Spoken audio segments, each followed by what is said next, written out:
Well, let me then, as a follow-up, ask you about diplomacy. What diplomatic moves are you prepared to make as confidence-building measures towards peace in your country? Any diplomatic move without having stability and getting rid of the terrorists is going to be illusional, just an illusion. So any diplomatic move should start with stopping the flow of the terrorists, the logistical support of those terrorists, the armament support, and the money support.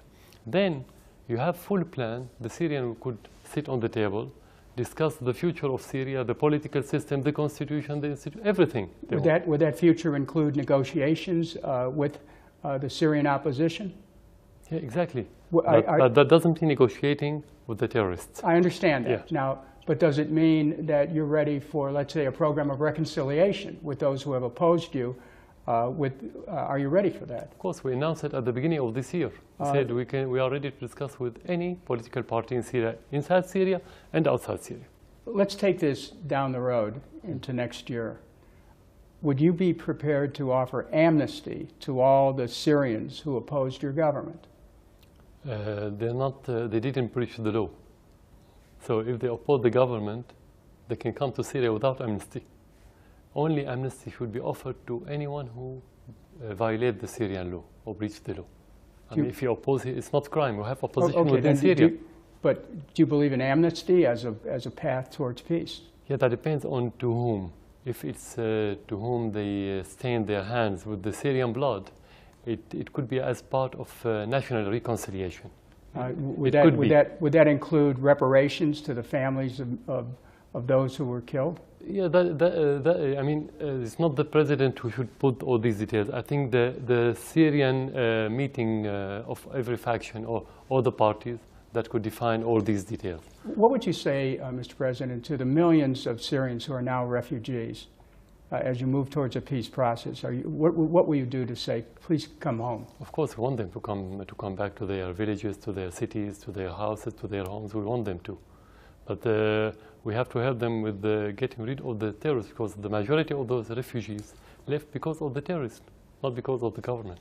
Actually, we have refugees within Syria that's being helped by the government. Well, let me ask you this.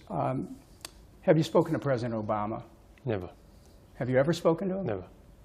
Are you interested in speaking to our president? That depends on the content. It's not a chat. If you wanted to send him a message right now, what would you say to him? Listen to your people. Follow the common sense of your people. That's enough. And Pope Francis instructed the international community to lay aside the futile pursuit of a military solution.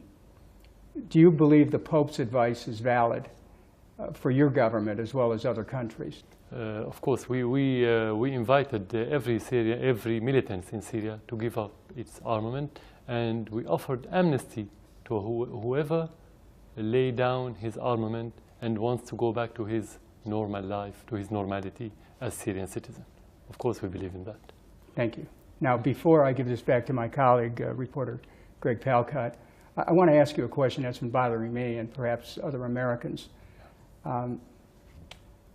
Not everyone who is watching this interview today knows that you're a doctor, you're an MD, and you've done this before you were president. As you know, doctors take an oath never to do harm to anyone. That's a direct quote from the Hippocratic Oath. Does a doctor give that up when he takes political office?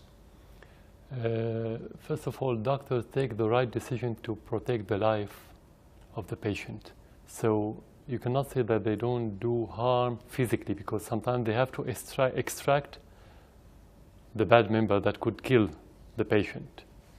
You could extract eye, you could extract leg, and so on. But you don't say that he's a bad doctor. It's still a humanitarian job, whatever they do. The same for a politician, but in a larger scale. A doctor deals with one patient. The politician should deal with the public, with millions or 10 of millions, and so on.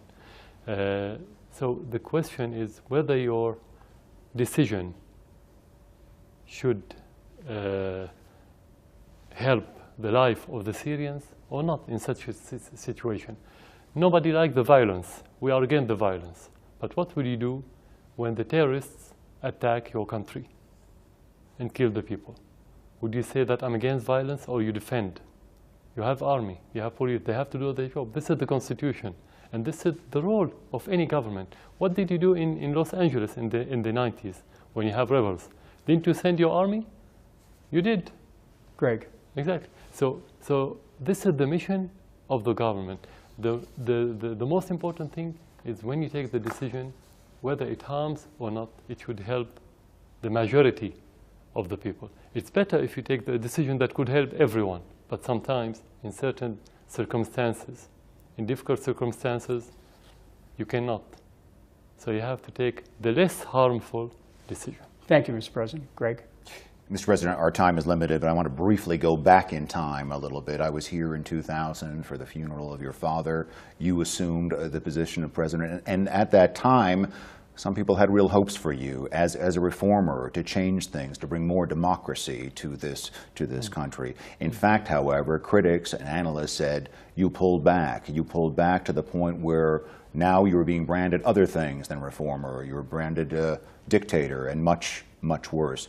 How does that make you feel? How does it make you feel when people say you, to use an American parlance, you've lost the plot? That is, you've lost the trail of what you might have done then that might have avoided all of this now. Yeah. So first of all, if you want to talk about the hope, I always say I'm the hope of the Syrians. It doesn't matter if I'm the hope of any foreigner person, whether he's official or any other one. So all the terms that you've used in your question should be referred to the Syrian to see whether they agreed upon these terms or not. At the end, it's not about the term, it's about the content. It doesn't matter what they say, whether he's dictator or reformer. Today you have propaganda. Do they say the same word about their allies in the Gulf states? Do they talk about the dictatorship in the Gulf state? We're talking about Syria now. Yeah, I know, but I have the right to answer about the other regime or other states, that they are much far from democracy than the Syrian state. Going back to your question, the reform is not the job of certain person in a country, whether the president or the government or the people. The president and the government can lead the reform, but the reform is a social process. It's a social process, and it's influenced by many different things, including the external factors, whether you have a war, whether you have stability, whether you have better economic conditions, whether you have very bad ideologies coming from abroad. So talking about the reform in the way that I presented at the very beginning, and I still believe in the same concept and values and principle, you should have democracy that reflects our own traditions. But democracy is not a goal, it's a means to reach the prosperity. And democracy based on accepting the other. When you have a closed ideology and many taboos that prevent you from accepting the other cultures in your country, you are going backward. Doesn't matter what the president do in that regard. Not the constitution, not the law, not any other process can make the democracy real one, realistic one in such a society. Only when the society makes this democracy, you can talk about it. It's a culture. So I'm still a reformer. I still believe in the same values. But if you go back to the history of the last decades, the most complicated situations happening in our region, this is one of the reasons why the democracy, not in Syria, in the whole region, is going backward. We are going farther from democracy, not closer. But again, to stay with your country and to stay with a little bit of recent history, move back just 2.5 years ago this week. That was the first protests here in this country. Yeah. People said that was still a sign that people were unhappy, your own Syrian people, about your moves to democracy, and that was simply what they were asking for: more democracy, more reform. They weren't even asking for you to step down at that time. Right. Critics will say you moved in too hard, too fast, with tanks targeting protesters, torturing, et cetera, et cetera. That is the critique of yours, and you once again missed another chance. Yeah. How do you feel about that 2.5 years on? That's a very simple question. If you want to oppress those people because we don't accept their request, why did the president himself, I said in one of my speeches at the very beginning of the conflict, why did I have to say publicly that those people have legitimate demand? This is first. Second, if we are going to use the force, why did we change the constitution? Why did you change the law? Why did you have now more than 15 new parties in Syria, political party? Why did you change so many laws that they asked for? Because we knew that it wasn't about democracy. If they asked for democracy, how did they kill some of those people? I'm not talking about, I'm not generalizing. Some demonstrators demonstrated for the reason that you've mentioned, but some others, they killed soldiers and they killed policemen in the first week of the conflict. What's the relation between asking for democracy and killing and assassinating? So we have to be very precise in differentiating between people who ask for democracy and terrorists. This is first. Second, part of those people who were opposing the government at the very beginning, today they support the government against the terrorists. Because they ask for reform, but they didn't ask for terrorists. So you are talking about two different completely situations between the beginning of the conflict and today. So we're still moving forward in the path of the democracy. And part of the solution that I just mentioned a few minutes ago, when we sit around the table, the Syrian people will say, what's the best constitution? What's the best political system? Do they want it parliamentarian, presidential, quasi-presidential, and so on? So what laws do they want? Everything. So it's not the president who's going to set. If the people want to set up their new system, this is democracy. But you bring up a point that leads to my next question. Some people will say that you have just waged a war of attrition. That is, that you have waited and ground people down. And some of those that felt very peacefully that they wanted a change here in democracy, now after 2.5 years of fighting, they're willing to give in a little bit. And at the outset, you talked about terrorists coming inside, and now you've allowed, or you've created a situation on the ground because of this long period for the terrorists to come here. My point is, you're not really changing people's minds, you're just forcing them into this box where we're 2.5 years on, we're 110,000 people dead, cities in ruins, and you're hoping that your people will just surrender to the idea. I mean, is that really where you wanted to go with this whole thing? So the core of the idea that I created the atmosphere to invite terrorists to Syria. You held on long enough. You held on long enough against the demands of people who wanted peaceful demands for democracy. From the very beginning, we accepted the demands. From the very beginning, you accepted the demands. From the very beginning, before the terrorists or those foreigners coming to Syria, from the very beginning, in 2011, 2 months after 6 days after the conflict, we said we were going to change, and we started the process of changing the constitution 2 or 3 months after the beginning. And we had the vote. I mean, the people. I didn't change the constitution. The people voted, or let's say there was a referendum, and the people voted in that referendum for this new constitution. At the beginning of 2012, in February, before the end of 1 year of the conflict. So what you're saying is far cry from reality. It's completely different stories. It's not none of these things happening in Syria. It's about maybe another country. What happened in Syria from the very beginning, we said we are ready. If there's any demand, we are ready to change everything. So what could the president do, or how could he succeed if the people are against him? How can he succeed? Just you want to be president just for the sake of being president? That's not realistic. It's impossible. Do your tactics in this war, do you back your tactics in this war? I mean, a year ago we stood in Homs, one of your great cities, and we watched as your artillery, which was lined up around the outskirts of the city, pound again and again, relentlessly, the center of the city. You say you're going for the enemy, you say you're going for the terrorists, but that, some will call it indiscriminate shelling, has left many, many civilians dead, and frankly has left that city and many of your other great cities, like Aleppo and others, in ruins. I mean, is this the way to go after, if you think there are some terrorists out there, the terrorist enemies of your state?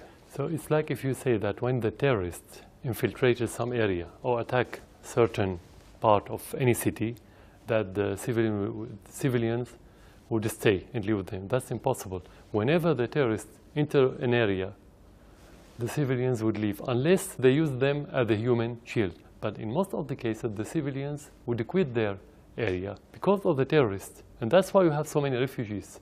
So in most of the cases, the Syrian army attack area where there's no civilians living in it. In most of the cases, you can hardly find civilians with terrorists. They cannot live. With a rough estimate, Mr. President, of the total of 110,000 dead so far is at least about 50,000 civilians. You're saying there were 50,000 human shields? You're saying that those people were in the wrong place? First of all, what's the source of your information? That is a breakdown by analysts who look at these numbers. You think it's lower? Analysts from the United States, living in the United States or living around, you can only talk about facts. We cannot talk about estimations and allegations. 110,000 is a fact that everyone agrees with. Of course, as I said, we have tens of thousands of dead. I didn't say the exact number for one reason, because we have thousands of missing people. You cannot count them as dead. Did you know that they are dead? It's a war now. So talking about the number, we have to be very precise. You're talking about the numbers as a spreadsheet without knowing that they are family. This is tragedy. We live with those people.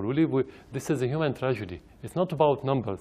It's about every family in Syria lost a dear one, including my family. We lost a member of family. We lost friends. And that's why we are fighting terrorism. So should we allow the terrorists to continue without fighting them? This number, if it's close to the real number, will be so many folds, will be millions, not hundreds of thousands. We don't want to get lost in numbers because, as you say, it's very true, like a human issue here. But again, you use the figure of 90% of the opposition, the rebels, are al-Qaeda. You stand by that, 90%. 80 to 90. No one has exact number. You don't have the exact number because they are coming, flowing irregularly.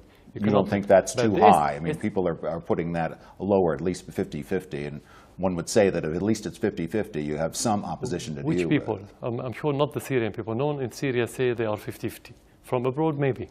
They have their own estimations. But at the end, it's our conflict. We live here. It's our country. We can tell how much. But 50-50, how did they count it?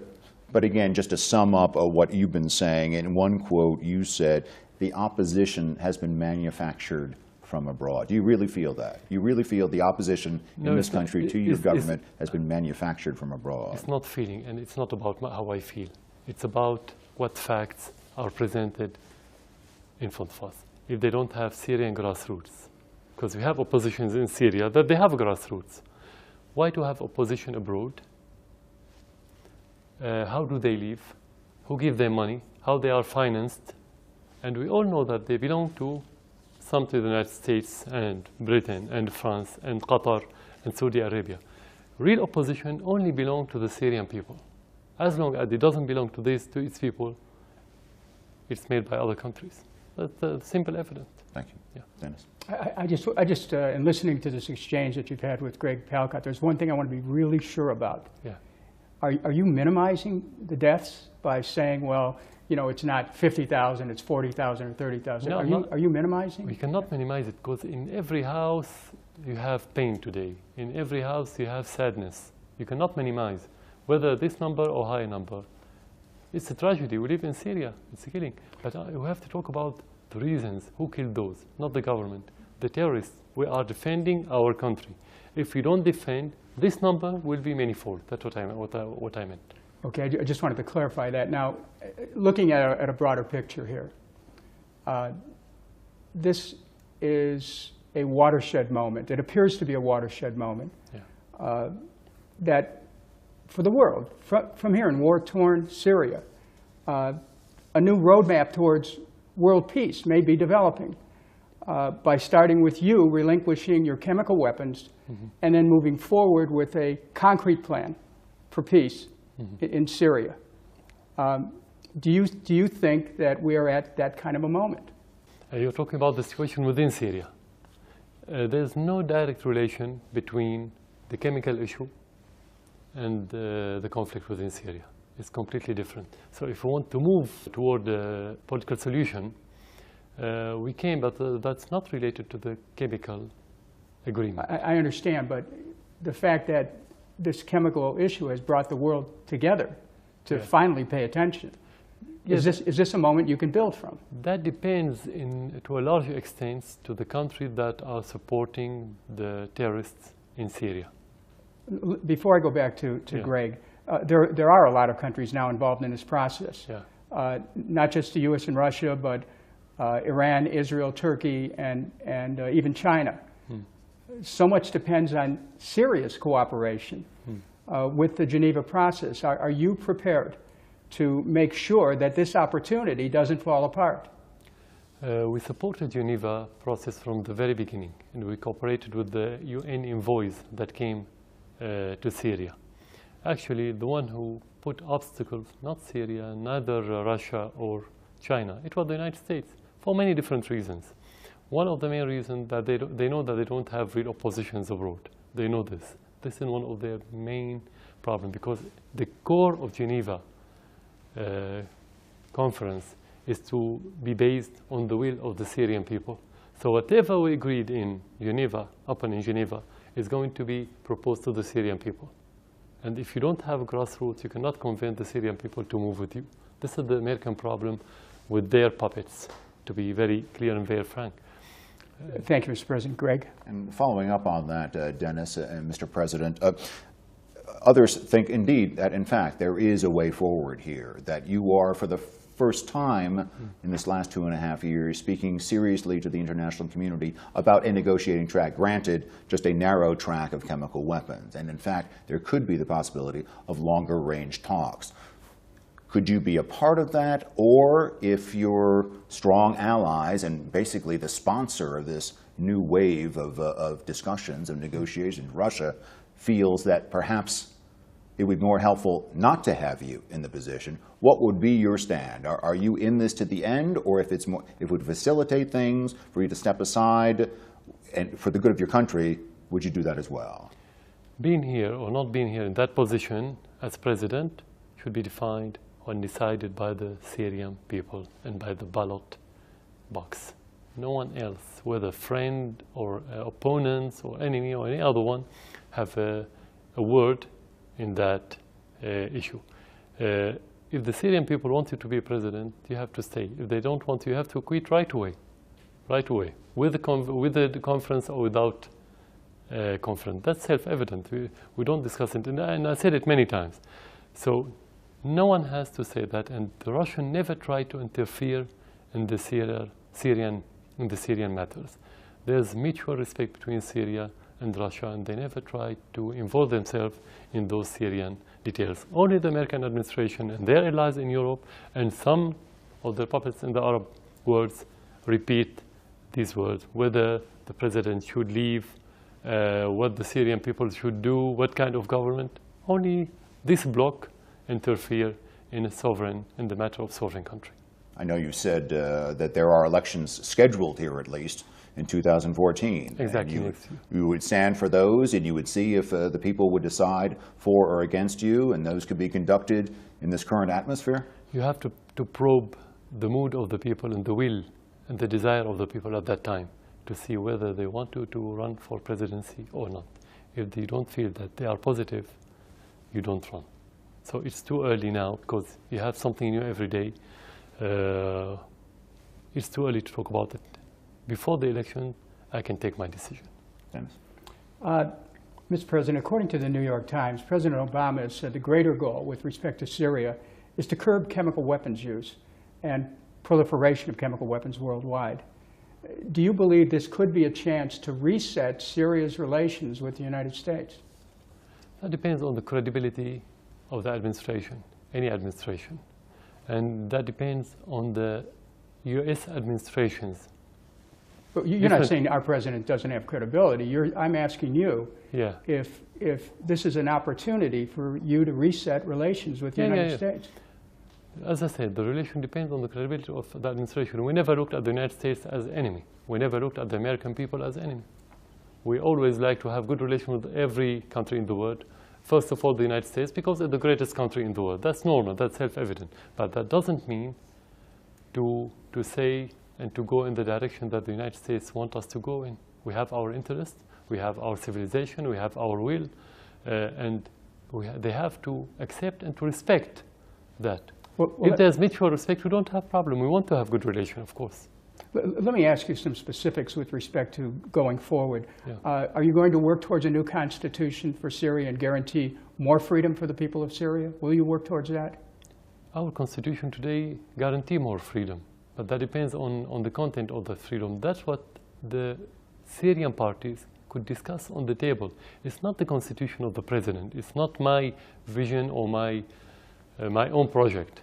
It should be a national project. So the Syrians should define exactly what they want, and I have to accept whatever they want. Well, for example, what do you think of free elections? Of course, we have free elections now in this constitution. Really? Now we're going to have free elections next year, in May 2014. Is there anyone else who could be president of Syria? Of course, anyone who wants to be now, he can be. So you're not the only person who could preside over Syria? No, I won't be the only. I won't be the only person. And so you believe it's possible for Syria to have a peaceful transition without you in power? That is possible? What do you mean by transition? Transition of what? A transition of towards what? A resolution of the conflict and the war. Is that possible with you not being in power, or do we have to end the war and then? If the Syrian people want me not to be in transitional or permanent or natural or normal situation, this means it's going to be peaceful. Anything people doesn't want, it cannot be peaceful. Let's look 5 years into the future. Yeah. What will Syria look like? We have so many challenges. If we get rid of this conflict, of course, the shorter one is to get rid of the terrorists, as I said. But the most important thing, their ideology. We have no doubt that the existence of terrorists from all over the world, extremist terrorists, have left so many side effects within the hearts and minds, at least of the young people in Syria. What would you expect from a child who tried to behead somebody with his hand? What would you expect from children that's been watching beheading and barbecuing heads and watching cannibals in Syria on the TV and on the internet? I'm sure that it has a lot of psychological side effect and bad effects on the society. So we have to rehabilitate this generation to be open again as Syria used to be. Of course, I'm talking now about local focal, but if we leave it, it's going to be like a ripple in the water that expands into the society. This is first. Second, we have to rebuild our infrastructure that has been destroyed recently, to rebuild our economy. And, as I said, to have a new system that suits the Syrian people, new political system and economic system, and any other accessories regarding to these main headlines. Greg? Mr. President, as a reporter, I can just tell you what I see, and I've traveled around the country. I've seen this crisis go on. Right now, looking as you do at your country, with maybe 60 to 70% of your territory out of your control, maybe 40% of your population out of your control, 6 million people displaced, almost a third of your country has been displaced by this war. We've talked about the death tolls. We haven't even mentioned those who are injured. Do you see any way back? Do you see any way that the people could again be behind you in a totality? Do you see anything that you could do at this point to make up for this 2.5 years of hard, bloody, grinding war which this country has been put through? Today, after the majority of the people experienced what the meaning of terrorism, I'm talking about a country that used to be one of the safest in the world. We used to be number 4 in safety on the international scale. We were number 4. To try to experience directly the extremism and the terrorism, those people wanted now they are supporting the government. So they are behind the government. Doesn't matter if they are behind me. The most important thing is to be behind the institution. So the majority is. Regarding the percentage that you put, of course it's not correct, the percentage. But anyway, the army and the police don't exist anywhere in Syria. And the problem now is not a war between 2 countries and 2 armies that you say, I took that land and I liberated the other land and so on. It's about the infiltration of the terrorism. Even if we liberate or get rid of terrorists in certain area, they'll go to another area and destroy and kill and behead and do their routine. The problem now is the infiltration of those terrorists to Syria, and the most dangerous problem that we are facing, their ideology. This is more important than how much percent we have and how much percent they have. At the end, a large number of them are foreigners, they're not Syrians. They will leave someday, or they will be dead inside Syria. But it's about the ideology that they're going to leave. This is the worry of Syria and the neighboring country, and this should be the worry of any country in the world, including the United States. Thank you, Mr. President. Dennis. Mr. President, thank you for this interview. Thank you very much. Thank you. Thank you for coming to Syria.